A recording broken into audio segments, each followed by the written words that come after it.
Wrigley's Spearmint Chewing Gum, the refreshing, delicious treat that gives you chewing enjoyment, presents for your listening enjoyment John Lund as Johnny Dollar.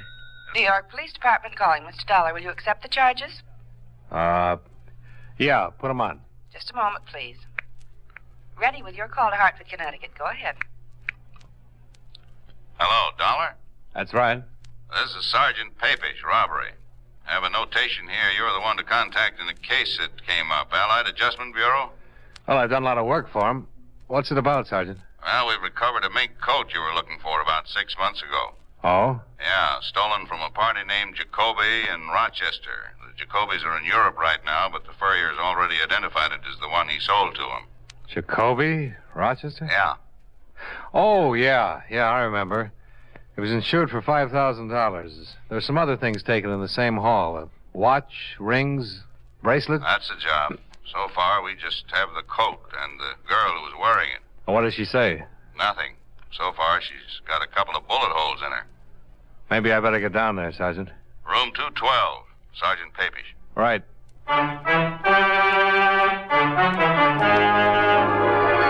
The makers of Wrigley's Spearmint Chewing Gum bring you John Lund in a transcribed adventure of the man with the action-packed expense account, America's fabulous freelance insurance investigator. Yours truly, Johnny Dollar.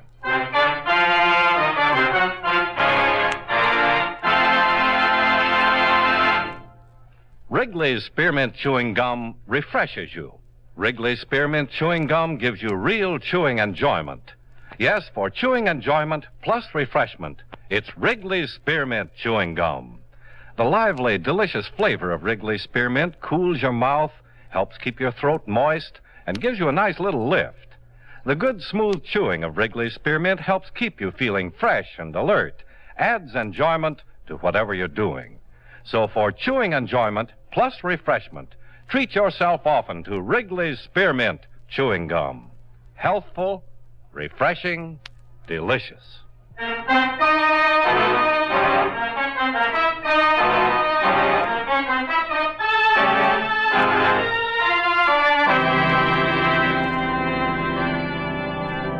Expense account submitted by Special Investigator Johnny Dollar to the Allied Adjustment Bureau, Markham Building, Hartford, Connecticut. The following is an accounting of expenditures during my investigation of the Rochester theft matter. Expense account item 1, $1.65. Person-to-person collect call from Sergeant Papish, New York Police Department. Item 2, $32.56. Train fare and incidentals between Hartford and New York City after clearing authority to resume on the Jacoby case. It had been stalemated 6 months before when the Rochester police and I were unable to recover any part of the items stolen from the Jacoby residence. I arrived in New York at 1:35, dropped my bags off at the New Weston, then went directly to the Metropolitan Police Station.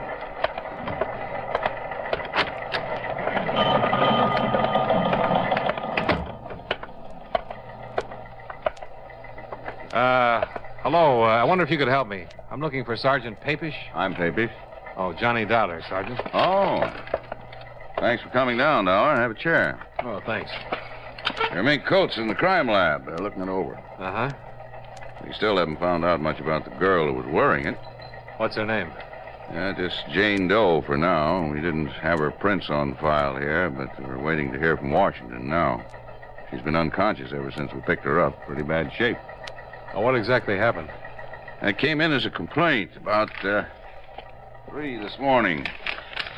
A woman over on 57th Street telephoned about a disturbance. A prowl car went over to the address and found this girl lying in the entrance to the apartment house wearing the mink coat. She'd been shot twice. Uh-huh. No one in the apartment house seemed to know her or had ever seen her before. We asked about the neighborhood. No dice. But we did find out how she got there. Oh? The lady across the street said she saw a man drive up sometime after midnight and unload the girl from his car. She was able to give us a fair description of the car and the man. Here. Nice. But nothing definite.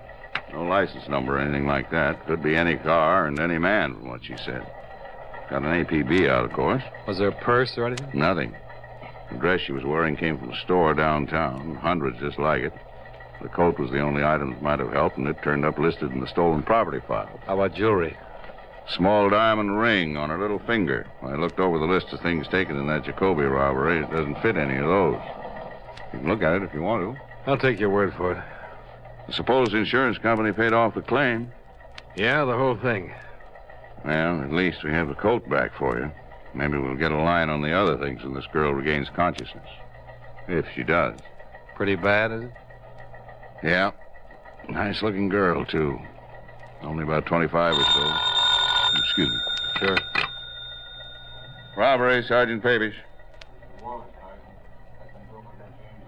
Oh, let me get it down here.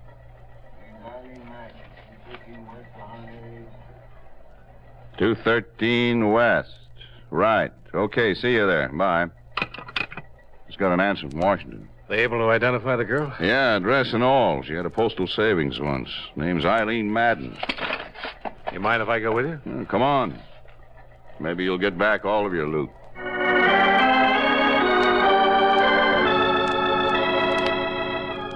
I accompanied Sergeant Papish to the address for Eileen Madden. Turned out to be a fairly nice apartment in a fairly nice neighborhood.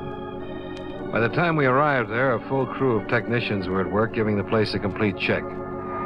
Sergeant Papish introduced me to a tall, heavy-set man. This is Mr. Dollar from the insurance company, Walt. Sergeant Walter. Hi. How are you, Sergeant? Oh, fine. I'm afraid we haven't done any good for you so far. Haven't found anything here to go with that mink coat. Oh. Have you talked to anybody around here yet? Just getting started on it. The lady who lives across the hall might be able to help us. Where is she? In there. Her name's Ethel Stromberg. Mrs. Okay. I'll take it here. Right.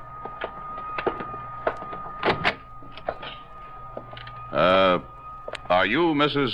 Stromberg? Yes, I am. I'm Sergeant Papish. This is Mr. Dollar. How do you do? How do you do? How's poor Eileen? Not very good, Mrs. Stromberg. She's still unconscious. Oh, dear, that's terrible. It's just a terrible thing. Where is she? I'd like to go to see her if it's possible. She's at the police emergency hospital right now, Mrs. Stromberg. I'll have them phone you when she can see people. Well, thank you. What an awful thing. How did that happen? What's that all about? Maybe you can tell us something about her, Mrs. Stromberg. Where she worked, how she lived, what people she knew. Oh, dear. How long have you known her? Well, I moved in here about 5 months ago. I met her the very first day. Mm-hmm. Nice girl? Oh, yes, very nice girl. Quiet, minded her own business. Do you know where we can contact her family?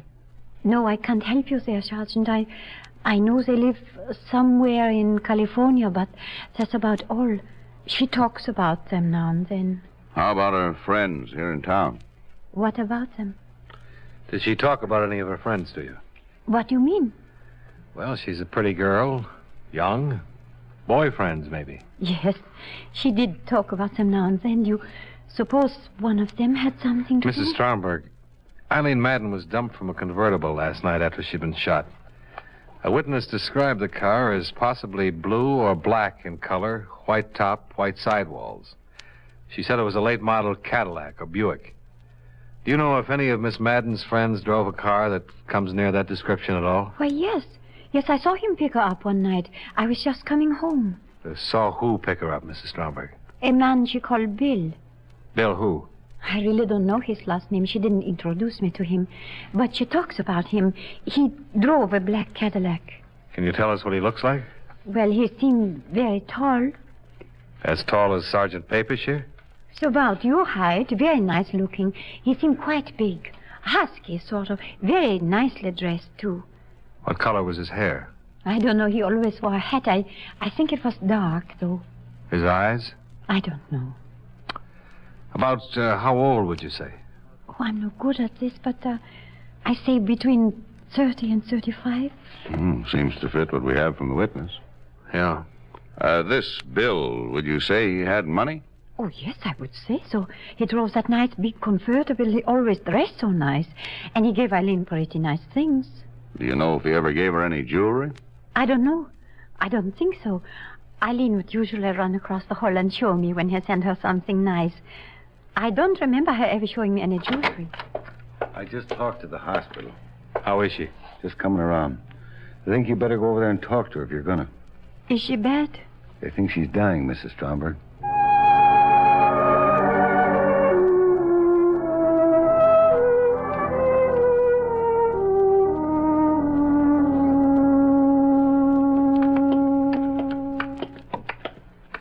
Think she'll make it?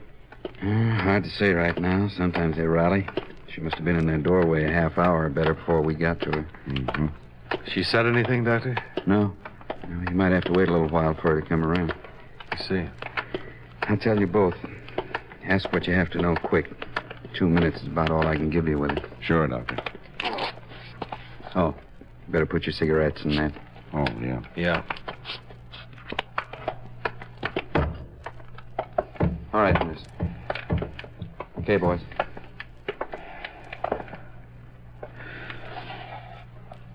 Is she conscious? Yeah, she can hear you. Are you Eileen Madden? Is Eileen Madden your name? Yes. You're seriously hurt, Miss Madden. Can you tell us how it happened? Miss Madden? No. Bill shot you? Yes. What's Bill's name? Where can we find him?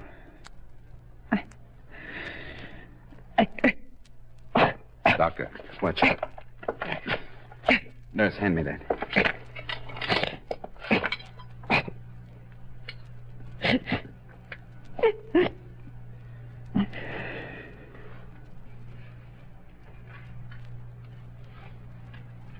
Sorry, fellas. There was nothing I could do.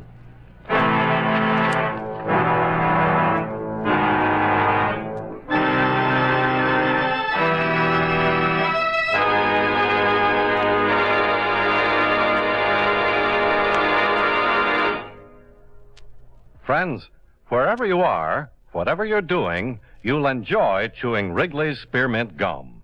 Chew Wrigley's Spearmint while you're working. The lively, full-bodied flavor of Wrigley's Spearmint gives you a refreshing little lift. The smooth, pleasant chewing of Wrigley's Spearmint Gum helps keep you feeling relaxed and satisfied, makes your job seem easier. Chew Wrigley's Spearmint Gum in your home, when you're out walking or driving, when you're enjoying sports and other activities. Wrigley's Spearmint Gum tastes good anytime, and the natural chewing aids digestion and helps keep your teeth bright and attractive. Yes, wherever you are, whatever you're doing, you'll enjoy chewing Wrigley's Spearmint Chewing Gum. Healthful, refreshing, delicious. And now, with our star, John Lund, we bring you the second act of Yours Truly, Johnny Dollar.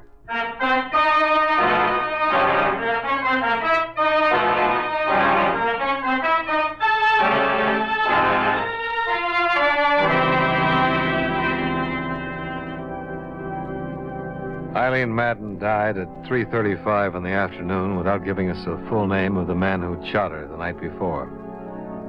I stayed with Sergeant Papish and Sergeant Walters as they continued their investigation of her death and the appearance of the mink coat covered in policy number 27M55567, issued to Roland J. Jacoby, Rochester, New York. The apartment where she had lived yielded some information. Here it is. Letters from Robert J. Madden in Riverside, California. Looks like her father. Okay, we'd better notify him. This might be the best lead. What's that? This picture. Found in one of her closets. Let's see. $1. Oh, thanks. Love, Bill. He loved her, all right. Yeah. Anybody identified this yet? That Mrs. Stromberg's supposed to be here right now. What time you got? Oh, 1:30. She said she'd be here at 6. Anything on the bullets? They didn't check with anything in our lab.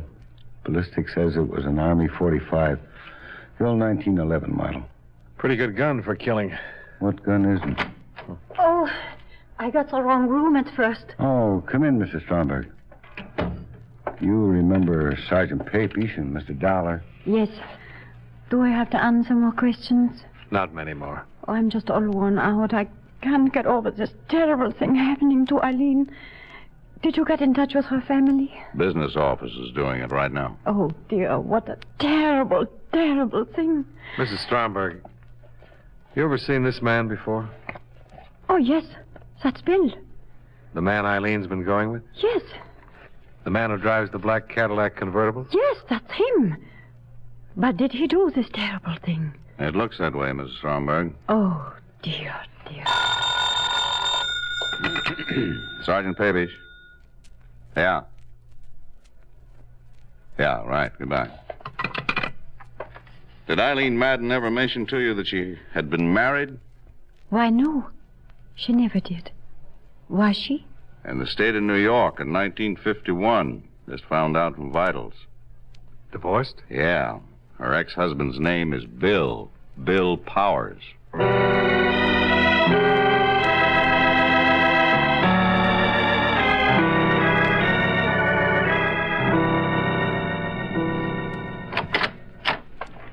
Sergeant Pavish, this is Mr. Dollar. How do you do?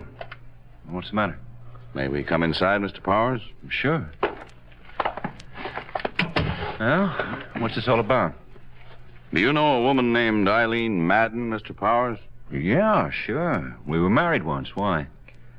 Eileen Madden was shot to death last night, Mr. Powers. Eileen? Yes. Are you sure? We checked her prints. Oh. Shot? Yes. What happened? How could a thing like that happen? That's what we're trying to find out, Mr. Powers. I can't believe it.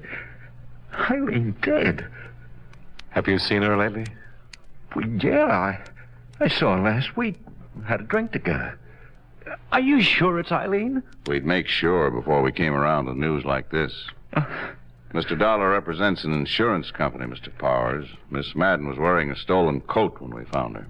Stolen coat? Yes, a stolen mink coat. Was she ever in trouble anywhere? I don't care what she was wearing. Eileen never steal anything. She was a fine girl, a wonderful girl. I was a fool to ever let our marriage go on the rocks. Can you come with us, Mr. Powers? Where? We need a positive identification. Sure. Sure, Sergeant. I'll be right with you. Want to smoke? Thanks. Well, he isn't the bird in the picture. No. Did you see the car in the driveway? Yeah. 51 Caddy, black convertible.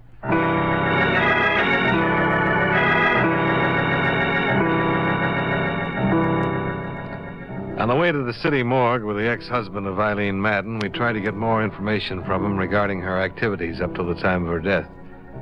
But Powers seemed so distraught that he could only speak of their short marriage and the reason it had ended. It was an old and especially sad story of a man who couldn't provide well enough for a beautiful wife. However, once he'd seen her body at the morgue and identified it, he seemed to get better control of himself. We all walked across the street for coffee. I hope you get whoever did this, Sergeant. I hope you get him fast. We sure want to, Mr. Powers. Why would anybody do that to Eileen? Why? Maybe you can help us answer that. Oh, you're just interested in that coat you say she was wearing. Well, mister, I don't believe she was wearing a stolen coat. What do you think of that?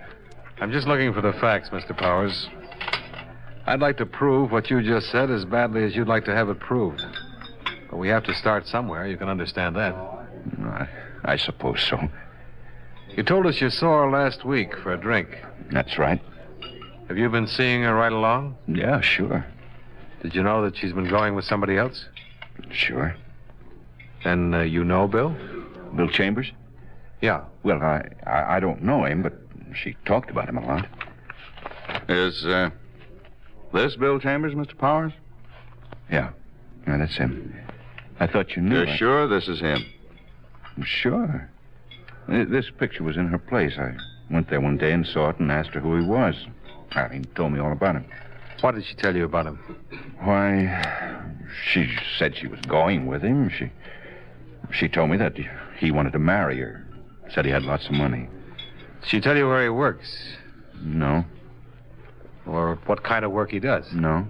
You know where we can get in touch with him? No, I don't know that either. Say, do you think he might have done this to her? We'd like to talk to him. I know she's been going with him for a few months, what she told me. And you've been seeing her the same time she was seeing Chambers? Yeah, that's right. She didn't want to marry him. She wanted to marry me again. You know what kind of a car Chambers drives? Cadillac. Thought you never met him. Well, she told me about his car. It's another thing. I went out and bought one myself. I thought it might do me some good with her. Mm-hmm. Were you at home last night? Yeah? Can you prove it? Yeah. I was home. She was out getting killed.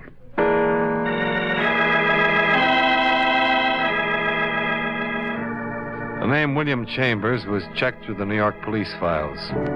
They listed 24 persons who more or less fit his general description. It took 2 days to locate and talk with all of them.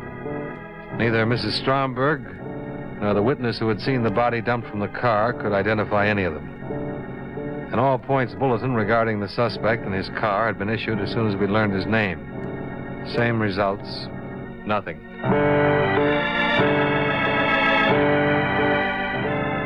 On the third day, the pawn shop detail turned up 2 more items that had been taken in the Jacoby robbery. There they are. Huh. Watch and ring. Jacoby stuff? Case numbers on the watch checkout. The ring's engraved. Where'd they wind up? Shop on 3rd Street. The proprietor says it was sold yesterday. Man who sold them signed the buy book James Agenian. How about his description? Fitz Chambers down the line. Well, at least he was still in town yesterday. Yeah, but his stuff's been on the hot sheet for a long time. If he's had any experience at all, he knew he was taking a chance trying to unload it. Probably trying to raise cash to get out of town. That's what I was thinking. Gave an address on Polk Street, a vacant lot. If he keeps on trying to unload it, I'll have all the loot back. If he keeps on trying, we'll keep on trying. Well, they found his car. Where? Used car lot in the Bronx. He sold it at 10 o'clock this morning.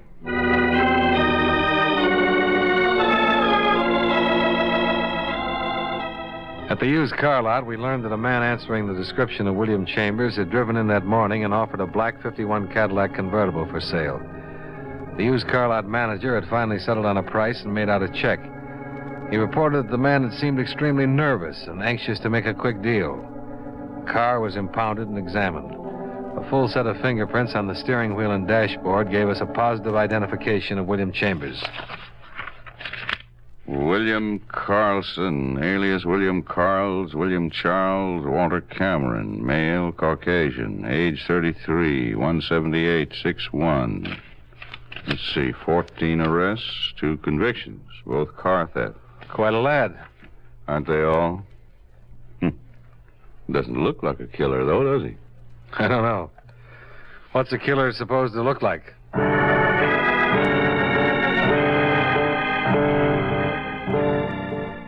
The search to locate William Carlson, alias William Chambers, extended to all parts of the city. The associates and relatives listed in his criminal file were contacted and questioned. All of them denied having any knowledge of his whereabouts. In the meantime, 2 more pieces of stolen property connected with the Jacoby theft were recovered by the pawn shop detail. Each of the pawn shop proprietors identified the mugshot of the wanted man. He'd used different names in each instance. The handwriting was the same. Each address had to be checked out. I went with Sergeant Papish to the one he had given on 78th Street. It was not a vacant lot. Hello? Hello. We're looking for William Courtney. You found him? Huh? Cops? Yeah. Come on in. Hold still. I'm clean. Checked me through the buy book yesterday? Yeah. Your name's Carlson, isn't it? William Carlson? Yep. We've been looking a long time for you. I know.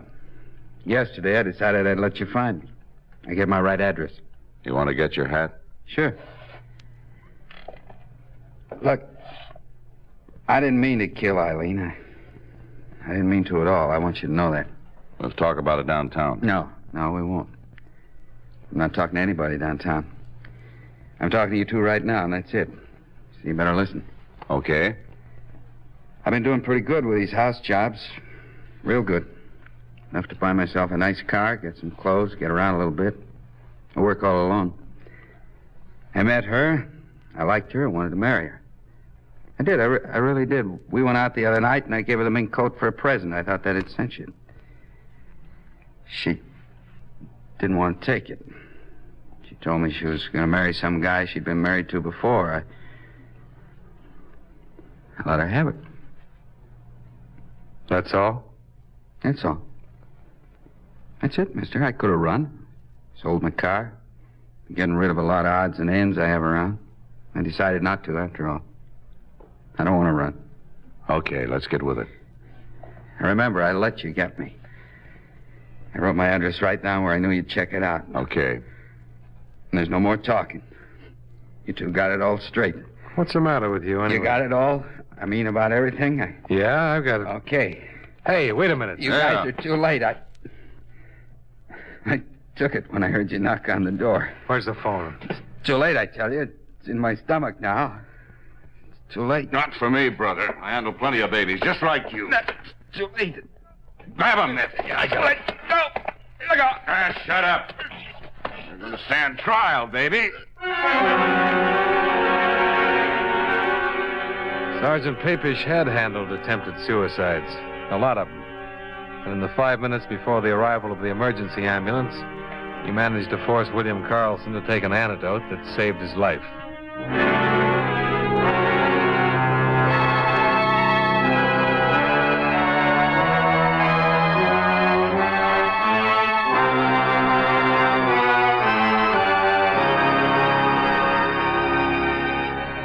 The remainder of the Jacoby theft items were found in and around the apartment of the suspect, along with other stolen property listed with the New York police.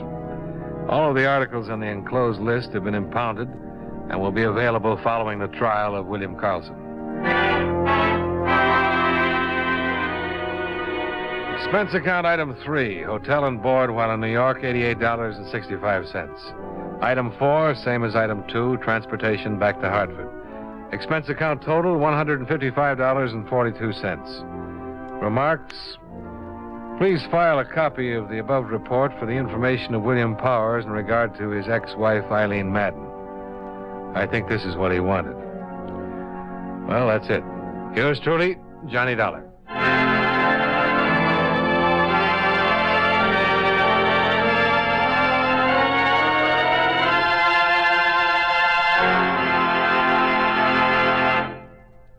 Remember, friends, Wrigley's Spearmint Chewing Gum refreshes you.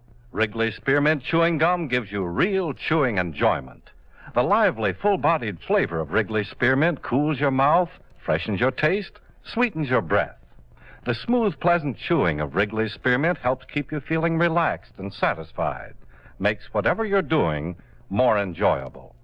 Yes, for refreshment plus chewing enjoyment, treat yourself often to Wrigley's Spearmint Chewing Gum. Millions enjoy it daily. Get a few packages and always keep some handy. That's Wrigley's Spearmint Chewing Gum. Healthful, refreshing, delicious.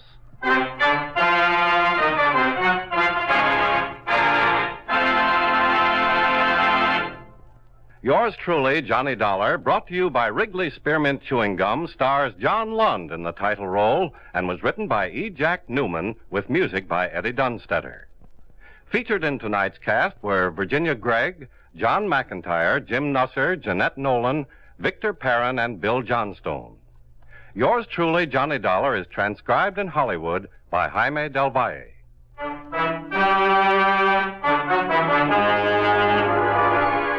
The makers of Wrigley's Spearmint Chewing Gum hope you enjoyed tonight's story of Johnny Dollar and that you're enjoying delicious Wrigley's Spearmint Gum every day.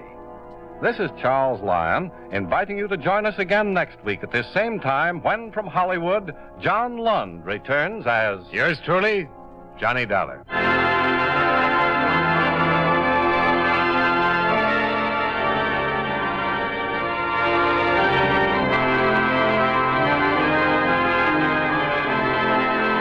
This is the CBS Radio Network.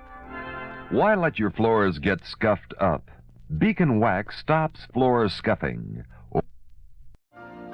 You've been listening to the OTR Gold Network. Find more classic radio at otrgold.com.